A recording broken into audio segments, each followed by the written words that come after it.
Hello and welcome to Navigating the Chapters of Challenge with Tele. Today I've got my friend in the house. Cherise is in the house with us today, and she's going to be discussing something that a lot of people out there sometimes face. But before we go into the topic of today, I'm going to ask Cherise to introduce herself, then we'll get to it. Okay? Say hello to everyone, Cherise.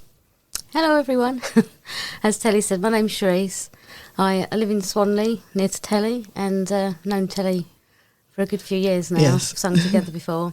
I'm a worship leader from the Oak Community Church. Yeah. Just here today to talk about my journey. Yeah. And we're talking about breast cancer. And if there's anyone out there who's going through this season in their lives, if there's anyone out there who's been through it, we're just hoping that this show would be a blessing to you, to anybody who's listening. And we just trust in the Holy Spirit to really take over and just guide our conversation today. So I'm just going to go straight into it. I remember when I saw the post, your initial post saying that you'd found a lump. I really didn't think much about it. I just thought, it's one of those things. It won't be anything. And I just kind of dismissed it. And then I think a few weeks later, you then put a post on there to say that it was cancer. Mm-hmm. And I remember that at that point, I didn't even know what to say. I had no idea how to respond to this news and what to say to you. But I was just thinking, when you heard that it was cancer, how did you react? What was your initial reaction? So initially, I didn't actually find a lump. It had inverted, but it was very hidden. The surgeon said I did well to find it because of the position of it. So we were in lockdown. Yeah. So my husband was at home and I was like, can you see that? And he's like, yeah. So I went to see the doctor that day. They saw me straight away.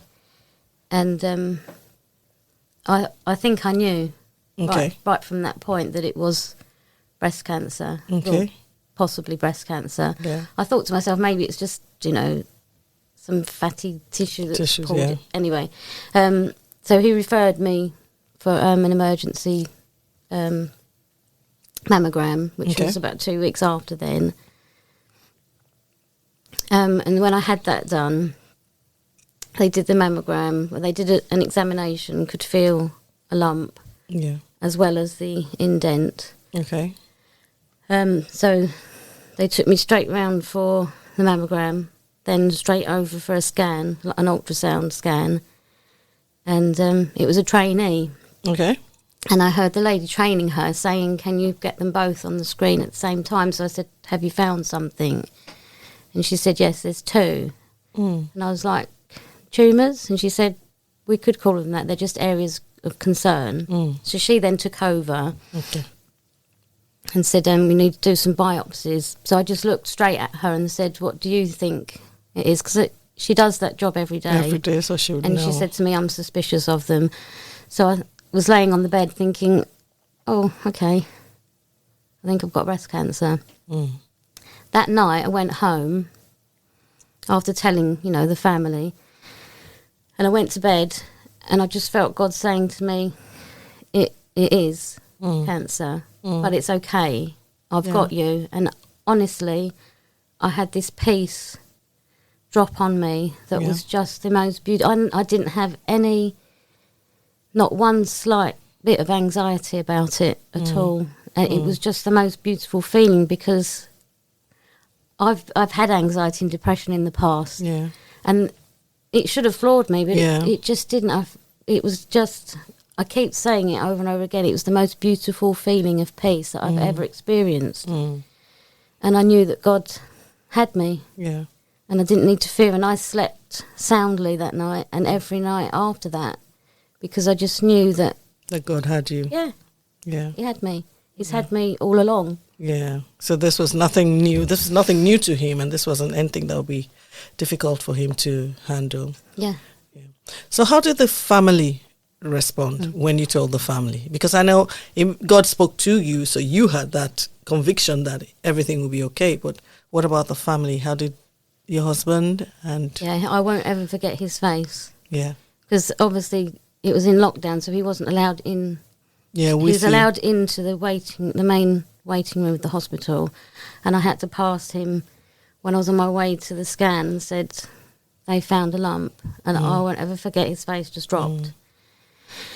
That was hard. Yeah. And finding him crying one day because he said, I just want to make it all better for you, and I can't. And I was like, please don't cry. Don't because cry, I've never to this day cried about it, because I just You peaceful just about had it. peace, Even now, I don't get anxious about having had it, or is it going to come back?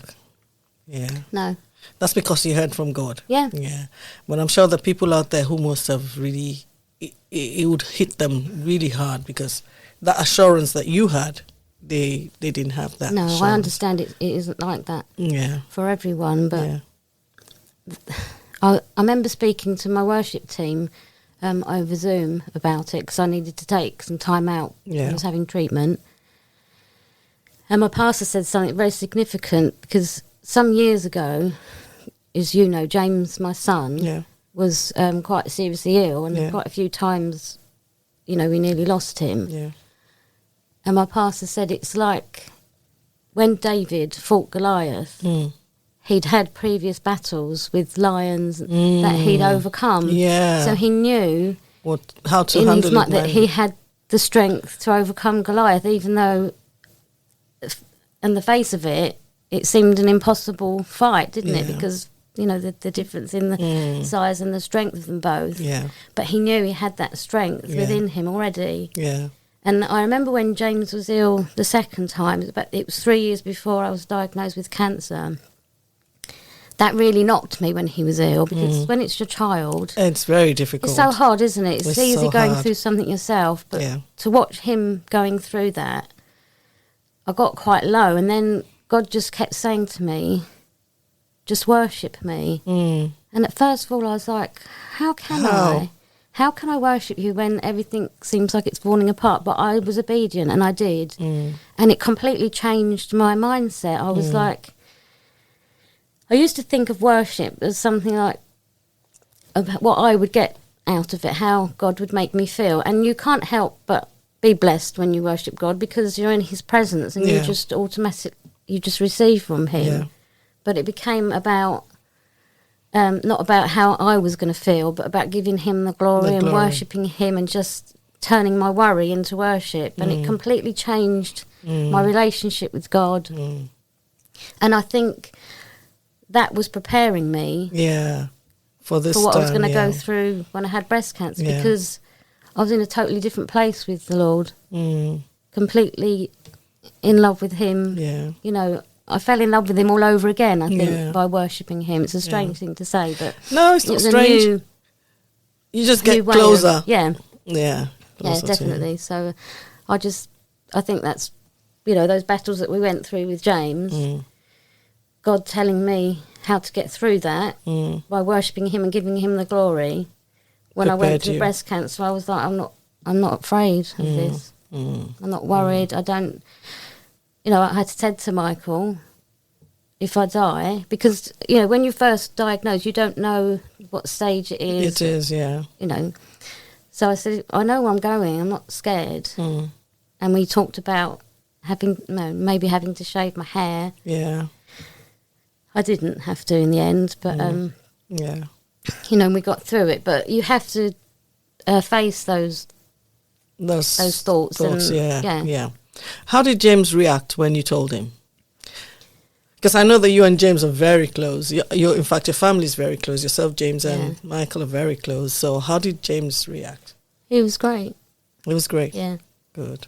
I think, obviously, it did affect him. And sometimes now when I talk about it, it's like, oh, can we not talk about it? Talk about it. He's not the sort of person that likes to talk. Yeah. Whereas I find it healing talking to talk about, yes, and I think that's what this for me this podcast is about, because I think that talking does help heal people as well. It does, yeah. It does. I mean, revisiting, it may be a difficult situation, but revisiting it sometimes has helped to just release something from within you. But it's quite interesting, because a close family member's now going through cancer and treatment, and I've been going to the hospital with them once a week for the treatment, and it's just been great to be able to say to him, I know exactly how you feel. Like, James knows how his daughter feels because he saw his mum, and Michael knows how Karen is because, you know, it's her husband. Yeah. But I know what it feels like to be told you've got cancer. And I know I handled it, well, God gave me that peace. But I still understand how frightening it is. It is, yeah. To be told that, because you just don't know what will happen. What the outcome is. It's such a long process, the treatment, and it doesn't always... It doesn't always work. Don't always have the effect that... Yeah.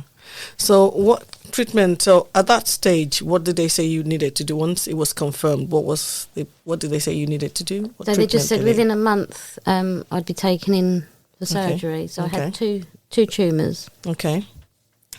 So they were removed. I had to go all the way to East Grinstead because I couldn't have it in Darrett Valley because of COVID. Yeah. So I had And you had to go all alone? Yeah. That must have been hard. Alone. Even when they told me that, when they gave me the results, I wouldn't let Michael in and stopped him at the door and said, we'll ring you later and go through it with you all on the phone. Because I did say to them, I know what you're going to tell me, can he please come in? But no, he couldn't. So that must have been really hard. That was the hardest bit out of all of it, actually, is going into all of the appointments, all of the treatment for the operation completely on my own. But I wasn't alone. Yeah, God was with me. God was with you. Yeah. God was with you. He totally was. He just sustained me through the whole thing. The hardest thing was, that and watching my family members struggling with it. I remember the day I told my niece, she was with her partner, and he said to her, aren't you going to cry? And she said, no, she's being so strong about it. It's making me feel strong. Oh. And my mum said the same thing. She said, if you hadn't handled it so well, then... It would have been difficult for the rest of them. I mean, obviously, they were really upset. Yeah. No, I just felt like, what's the point of crumbling? I remember the day I found the indent and was waiting for the appointment with the doctor, and I just went and sat in my garden because it was lovely and warm, and I just thinking, I really hope my anxiety doesn't spring up here because it will be so much harder if I'm anxious. And I honestly didn't have I didn't even have that flutter of, sometimes you get anxiety and you get that sort of feeling in your stomach. Yeah. Not one flicker of it at all. It was amazing the way that God just said, I've got you. It's going to be okay. And the beauty of that is because you know how to hear from God. So you heard God clearly. Yeah. Because if you didn't know how to hear from God, you probably wouldn't have heard him saying he's got you. And it would have been difficult for you to then go through the season, So I think that's very key, knowing how you hear from God in these difficult situations, where to run to, in these difficult situations. So when they did the surgery, what was the next thing that needed to do? What did they just take out the two? No, so they took out 2 tumours and a lot of the surrounding tissue. So they reconstructed it. So because there was an indent, they had to fill that in. So I've basically had a reduction this side. Okay. And so they're very uneven. And they also took 5 lymph nodes, and there was cancer cells in one of them. Yeah. But when you said they're both uneven, you had a bit of a funny look on your face. That's why I laughed. Yeah. How did that make you feel? Because I know it affects self-esteem. Yeah. How did that make you feel? I didn't know. They didn't tell me beforehand. Oh. They said we're going to do reconstruction. I didn't realise that it was going to be such a difference. But I didn't notice until I went to have some of the dressing removed, and I noticed they'd taken the nipple off and put it back on. You're being quite frank with you. Yeah. And that made me feel a bit confused because I said to Michael, they've taken that off. Yeah. I didn't know they were going to, they didn't tell me exactly what they were going to do. And then I remember when I had that dressing removed, the Macmillan nurse said to me, do you want to have a look? And I was like, no, thank you. She said, any reason why? And I said, no, I don't know, I just don't want to. At that moment, I didn't want to see it. But obviously, when I had all of the dressing removed, I said, can we have a look now? And she stood me in front of the mirror and stood behind me. And I was just like, oh, it's quite different, isn't it? Because it's not it wasn't my breast anymore. You know, you have to check your breast and you get to know you're normal. Yeah. That's not normal anymore. I don't know it. I understand what you're trying to say. Yeah. So that was a bit strange. Yeah. But they offered to do the other side. Okay. But I've said no because... To do what to the other side? Reduce it. To be the same size? Yeah. What's the point of doing that? Well, I'm not going to go through more surgery and have more scars just so I look symmetrical. No. Far too old. No. And I remember saying to the Macmillan nurse, no, because I'm not bothered. Yeah. My husband's not bothered. And she said, but it doesn't matter if he is because it's your body. Yeah. And I said, no, I'm absolutely fine with it. Like, it doesn't notice. I can wear padding if I... Yeah, if you want But to. I don't. Yeah. Because I'm actually quite proud of my scars. Yeah. Because... it reminds you of what God has... Reminds me of what I've been through and what God has done for what you, God's really. done, Yeah. Exactly. Yeah. So I don't need to have To my hide body them. made perfect. Yeah. No. Yeah.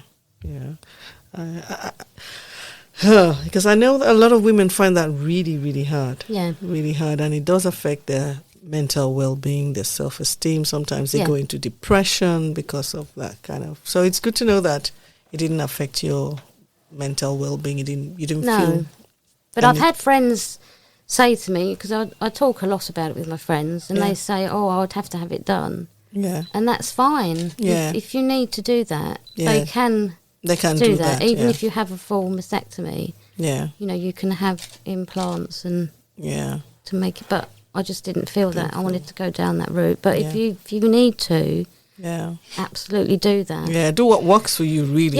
Yeah. Right from the start, they said we can do the other side. So always explore every option that they give you. Think about it, pray about it, because it might not be something you want to do. I mean, I remember the Macmillan nurse that had actually had breast cancer herself and had had a double mastectomy, and she had chosen not to have any reconstruction done. Okay.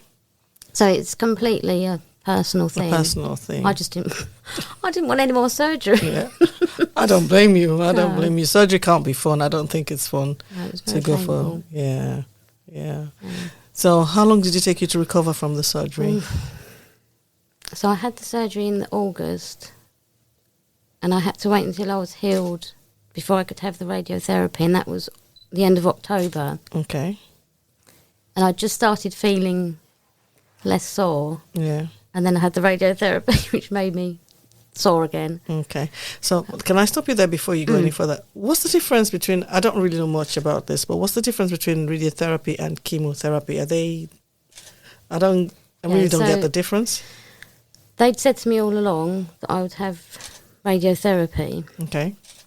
And I went for an appointment for what I thought was a fitting for a prosthesis. And I walked in and she said, I'm the chemo nurse. And my face dropped because I was like, they haven't said I'm having chemo. They said radiotherapy. And she said, it's just an option. Okay. But it threw me completely because chemo's a lot more toxic than radiotherapy is. Okay. But it's a bit more effective. Okay. But she went through everything and she said I would have had 6 months intense chemo, and at the end of it would give me an extra 5% chance of survival after 15 years. And I just said, no, I don't want to have it. I'll take my chances and trust God rather than putting my body through all of that. Because chemo is brutal. Yeah.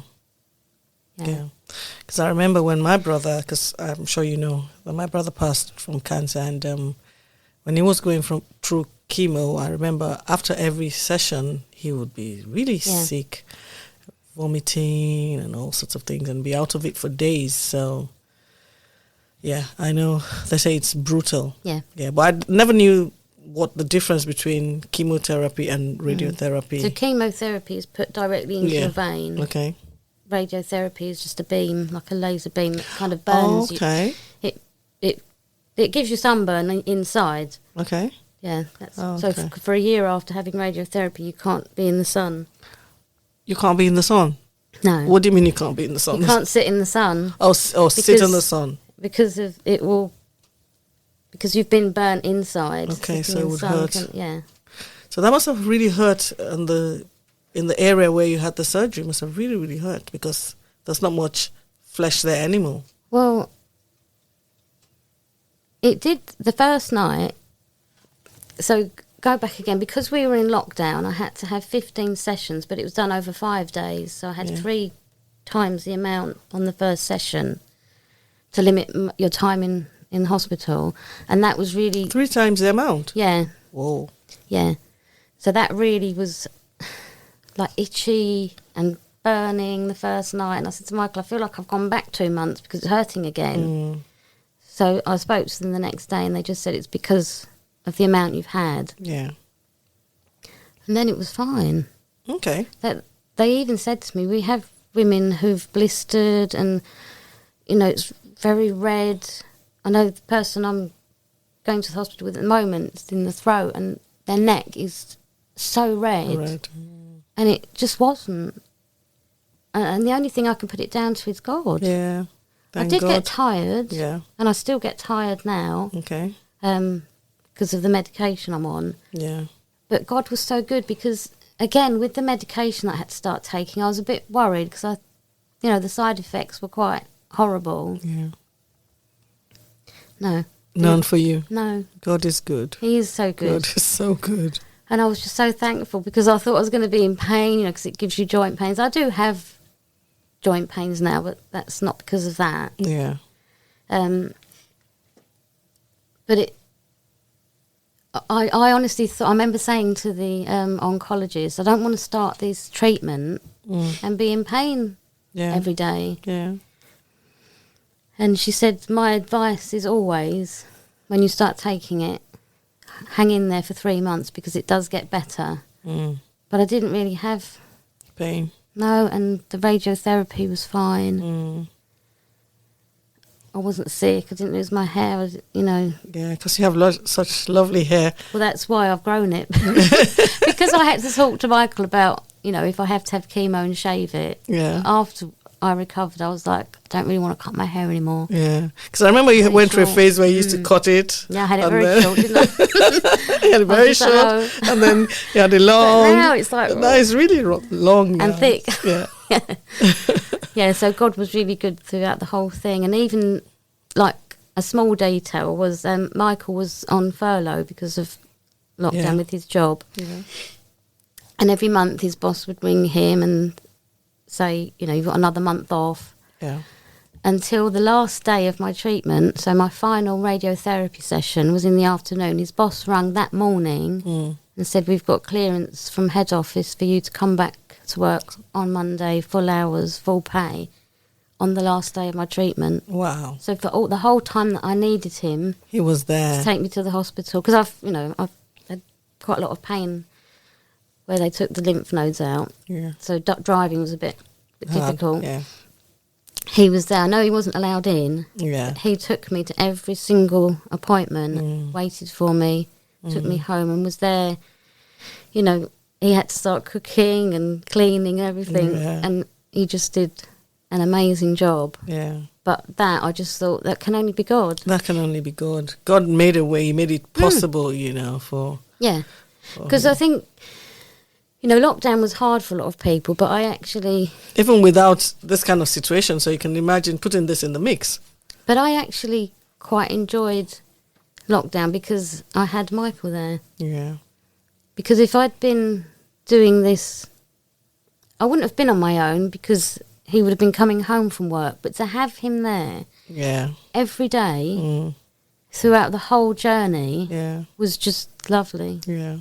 Because I wasn't on my own. Because I think sometimes you can sit at home, can't you, if you're on your own. And that's when your mind starts to play games on you, and then all kinds of thoughts start going through your mind. But to be able to talk to him about it, about how I was feeling, about how, treatment was going, was just such a blessing. Yeah. And then we just looked at each other when his boss rang, the actual last day. We've got clearance for you to come back. That's just good. It is, yeah. We can't say anything else completely, about that. yeah. That's just good. So, did you have to change anything about your lifestyle after you got the is it prognosis or whatever of cancer? Did you have to change your nutrition? Because I hear lots of people change their diet and stuff like that. Did you have to do anything like that? Not really, no. Okay. I never actually spoke to anyone who said, you should do this. I had to give up work, which was frustrating, but no, So I tried to keep fit by doing line dancing, which I love doing. You're still doing it? Yeah, still doing it, yeah. That's I good. go to 2 classes a week now. Oh, that's which is good. great fun. I could never do that. Oh, it's such a laugh. Oh. And again, I've made some really good friends there. Yeah. And I try to, none of them are Christians, but they know I am. Yeah. And I just try and be, a light, really. Yeah. Yeah. Because I was listening to some podcast about cancer and stuff like that, just preparing for this, and they were talking about moodiness, changing your diet and stuff like that. Did you ever find yourself moody at any point? No? Yeah. You did? Yeah. Okay. Talk to us about that. Well, I've gone into my change as well since having breast cancer, so I think it's mainly to do with that. But no, it can make you moody. Yeah, I just felt less tolerant of things. I remember speaking to the oncologist and said, but I think that's the medication I'm on. She said, it could just be because you've been through something very traumatic. Yeah. And your tolerance levels just aren't what they were. Yeah. I think it's a bit like makes you realise what's important. And when people have a drama about something insignificant, you just think... You don't know what No. You don't know what you've got. No, and I just like... Not I can't be bothered with this, but it's just like, there's far more... Important things to be dealing with. And, but then it's not trivial to them, is it? Because they're going through it. But it just makes you reevaluate everything. And Yeah. So you said earlier on that you said to Michael, if you die, you know where you're going. Why did you think about that? Why? Because when you hear the word cancer, you have to... It can kill you. Yeah. It can. Mm-hmm. So I had to... I don't know why I said it. I just was trying to get over to people that I really wasn't afraid. Yeah. I wasn't fearful or anxious about it. And I do know where I'm going. Yeah. I know that when I die, I'm going to be with the Lord, and that's where we're heading, isn't it? This is just... We're just passing through here. Yeah. That's our destination with the Lord. Yeah. And that's where I want to be. Yeah. But not necessarily not right now. Right now. Not right now. Other things to do. So Many I just things wanted to to say, I guess I was trying... Sounds silly to say I was trying to make people feel better. Yeah. By talking about dying, but it was just... I don't know. I was just...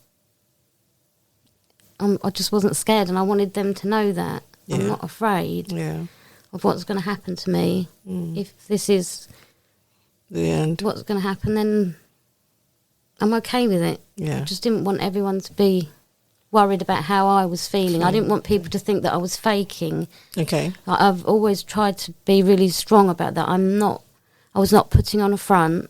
Yeah. I wasn't in denial. I knew that I had breast cancer, and I knew what the outcome could be.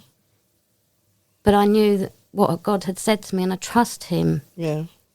So I just wanted them to realise that I'm not putting this on. This is not a mask. I am completely at peace, calm and at peace about it. So did you do something like do your insurance, life insurance and stuff like that? Did you do anything like that? Write a will and stuff like that? No. No? Why not? No, because our life cover had expired, but when you've had a cancer diagnosis, you have to be 5 years free before you can do another insurance. So I can't do that yet. Okay. But no, I didn't. You didn't consider writing a will or anything? No, because God said it's going to be okay. Yeah. So that was you standing in faith. Yeah. With God. Yeah. Okay. I knew I wasn't going to die. Yeah. But before I had the official diagnosis, I had to consider that might be the case. Until God said. Yeah. Until God. Yeah. Until there's that God. phrase, isn't there? Yeah. But then God. But then God. Because I went to bed and I just heard him say it is going to be cancer, but I've got you and it's going to be okay. So I was like, okay.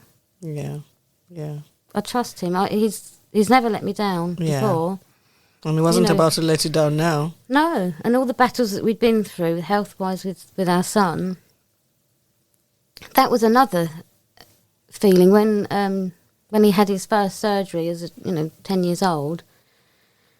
He had to go in on the Sunday, but we went to church before we took him in, and people were like, "Why are you here?" And I was like, "We just need to be here." And then we walked into the hospital, and it was like a peace fell on us, and the whole thing was just peaceful and life-changing for us all, because it really made our faith step up a notch. And it was the reason that our son actually decided to follow the Lord, because he just saw what how God was you doing handled for it. him. Yeah. So since this situation that you've been through, how has it affected your outlook on life? Has it made you change anything else about your life? In terms of relating with friends and family, let's take it from that angle first. In terms of relating with friends and family, has that changed anything? Your outlook? I don't know, really. I think, it makes you appreciate what you have. Yeah. And you need to tell your loved ones that you love them. Yes. Don't sometimes you feel it inside, don't you? And don't actually say it out, but you have to tell them. Yeah. Tell them while you can. Yeah.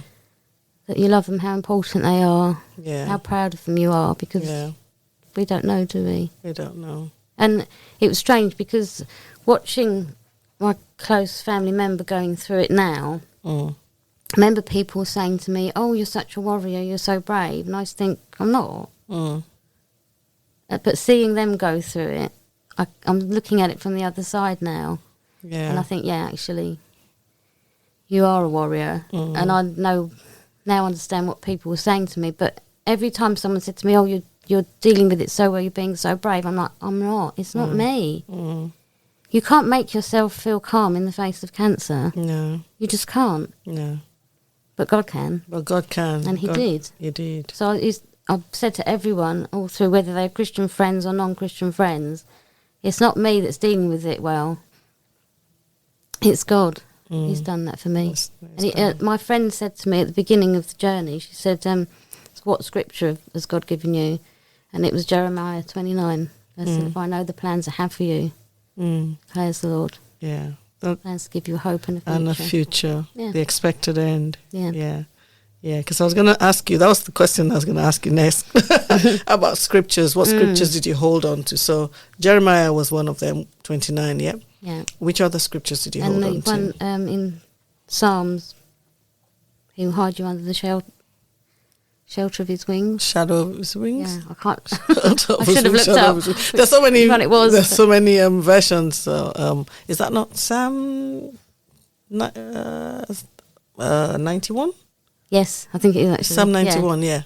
Because I remember I contacted a famous Christian artist who'd been through breast cancer, I think about 10 years ago, and she actually replied. Oh, really? Like, and that's the scripture she said that she held on to, and she shared it with me, and I was like, that's... Yeah, they that dwell in the secret place of the Most High.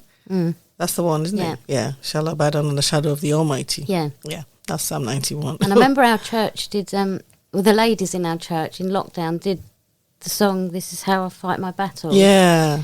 So 4 of us sung it, all in our own homes, and it was mixed. But then the ladies from the church read out scriptures. Yeah. And my goodness, I remember sitting there, it was so impactful, because there's all these scriptures about He will hold you in His mighty arms. And that was really... Yeah. And I think when you're going through stuff like that, hearing through the word, things that keep you going is very, very important, because those words you can keep saying them to yourself over and over and over again, and that would really, So, you love singing? Yeah. Were there any songs that you that helped you through as well? What songs were you listening to at that time? So there was one particular one. So my friend had gone through the same journey practically a year before I had.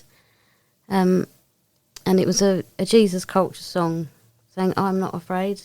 Okay. So I have this confidence because I've seen the faithfulness of God, the still inside the storm, the promise of the shore.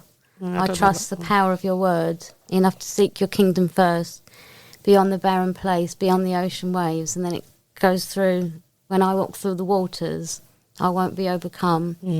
When I go through the rivers, I will not be drowned. My God will make a way, so I am not afraid. When I walk through the fire, I will not feel the flame. I'll stand before the giant, declaring victory. My God will make a way, so I am not afraid. And that was so perfect because that's how I felt. That is perfect. That's Absolutely a perfect song, yeah. Because I remember years ago, my pastor's mum, she was our pastor's wife at the time, and her son became pastor. She had breast cancer. And she was claiming that scripture about when I walk through the fire, I will not be burned. When she went for radiotherapy, and she had no burning at all. That's the power in the word, you know. Yeah. That's the power in the word. When you have faith in what you're saying, you know, with you. But that song in particular was the one that I was like, yeah, that's my song. Yeah. I'm sure you played it over and over. Yeah. It was on repeat. And we're still singing it at church now because I'm like, this is it.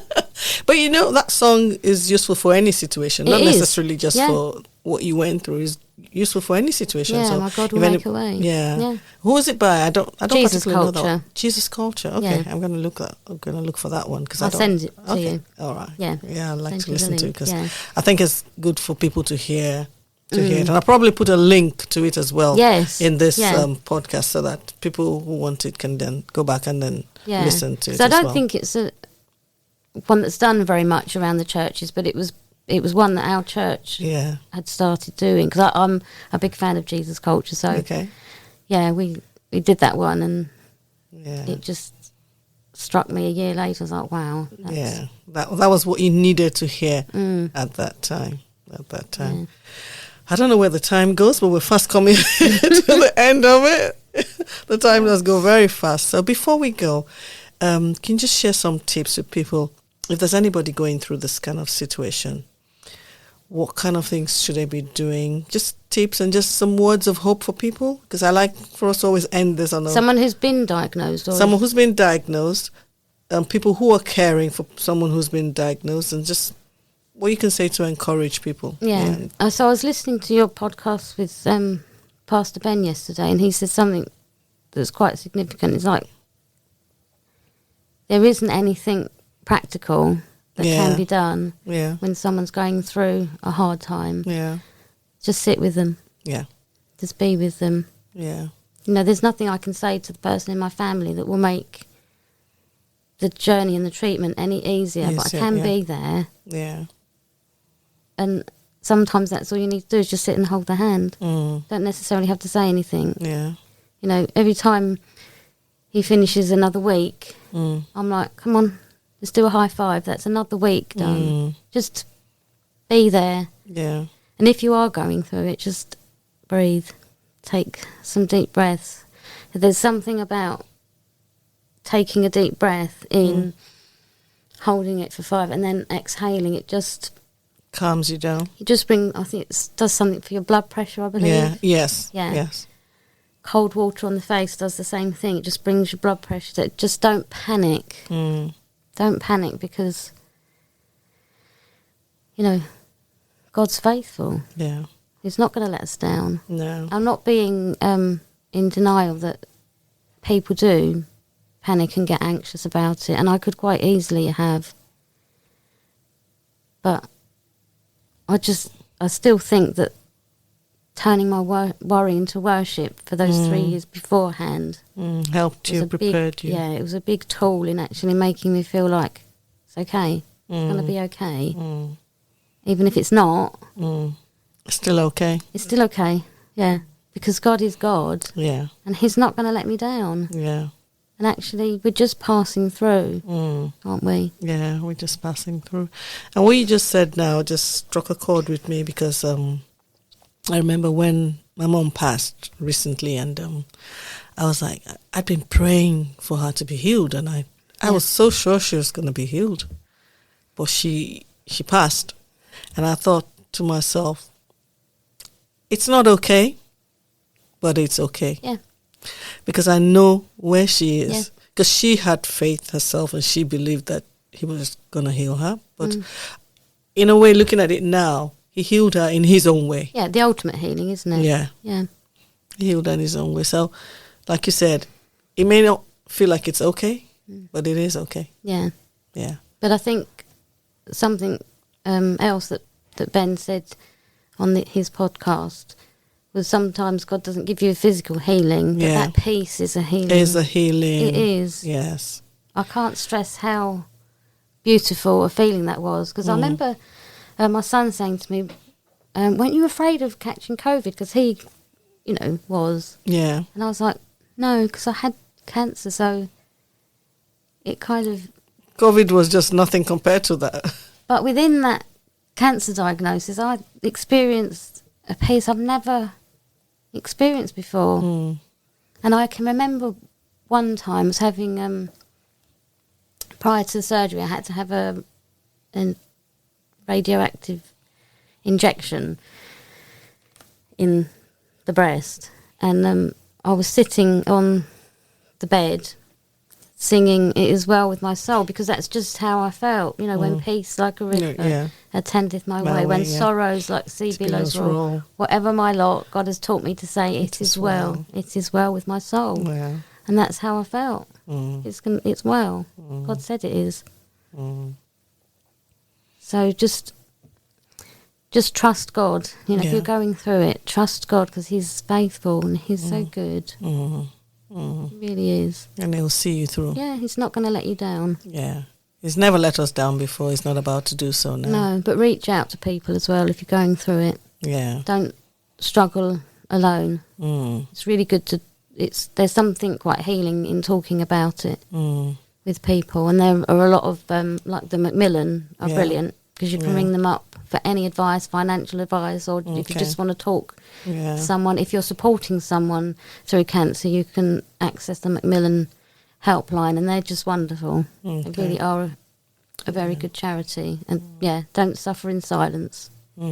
Talk to someone, just reach out to people, but more importantly, reach out to God. Reach out to God. It's not going to let you down. Yeah. Because sometimes, again, in the Christian community, we kind of feel like, I'm a Christian, I've been a Christian all my life, how could this happen? Yeah. But there are people who've gone through it and who have survived it, so reach out to such people. Yeah. Yeah, and talk to them. Yeah. Definitely. Would you be open to people reaching out to you if there's anybody who wants to talk about this, maybe they don't have somebody to talk to about it and they'd like to talk to you because you've been through it? 100%. Would you be open to doing that? Yeah, definitely. No? Okay. How would they reach you? Do you have like an email or something they could email you? Yeah. Okay. What's the email? So it's quite long-winded. Would you want to link it in the... Yeah, I'll probably link it. Okay. But it's Cherise Cheney at hotmail.co.uk. Okay. But it's quite a long... It's quite a long, okay. Yeah, no worries. I will link it. I'll link that and the song also in the notes for the podcast, so that if anybody wants to reach out to you, she's very lovely and she'll probably sing to you as well. Given half the chance. Oh, thank you so much, Cherise. It's been so nice having you on the show today. Yeah, isn't it flown by quickly? Yeah, the time just goes quickly. And thank you very, very much. I really appreciate your time. Thank you so much. God bless you. Thank you. Oh, the time goes so quickly, but thank you all for listening. And I hope that you've been blessed by this. And hopefully we'll see you on another podcast. Take care and God bless.